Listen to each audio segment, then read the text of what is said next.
In 1999, there was a massive storm that devastated the East Coast. 10,000 people died. And back then, the government, the national government as well as state government said, we cannot let this happen again, a national tragedy of this scale. So since that year, they've been beginning preparations to make sure that any time that East Coast is battered by a storm, the people are safe. 20 years on now, they've been building concrete facilities that are elevated off the ground for people to shelter in several miles inland from the coast along the Bay of Bengal. And that's where a lot of the people fled from the state of Odisha, the city of Puri that was hit the hardest. They came inland, they stayed in these shelters, and they survived. It wasn't just the shelters and the ability of the government to move people to those locations. It was also the warning systems they had in place. The meteorological authorities here were tracking the storm from last week.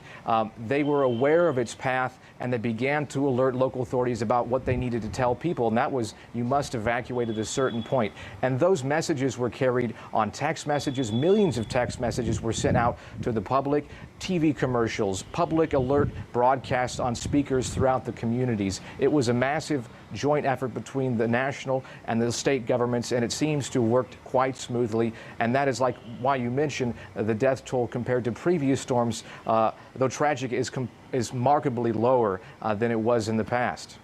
Winds of over 200 kilometers an hour can cause a certain amount of destruction, of course, but then the amount of water that falls can also lead to flooding, which will affect people's entire livelihoods in terms of their agriculture and their livestock. Do we know how much the rain is threatening people?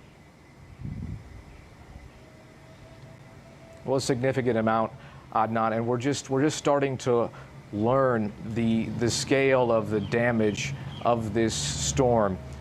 Yes, people survived, but they are possibly going back to hometowns where they've lost everything. A lot of the homes that were damaged were made out of mud, thatch, leaves, other materials, unlike some of the more sturdy facilities, concrete reinforced steel bars that are built along the coast. But yeah, as you mentioned, agriculture as well. Many of the fields have been inundated.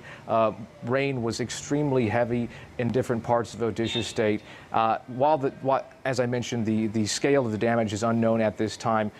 Of the reports we're hearing, it's going to be a massive recovery effort for these people to return to the lives they had before the storm. Many thankful that they are alive, their families are safe, but a large road ahead for many of those people when it comes to their livelihoods on the coast of India.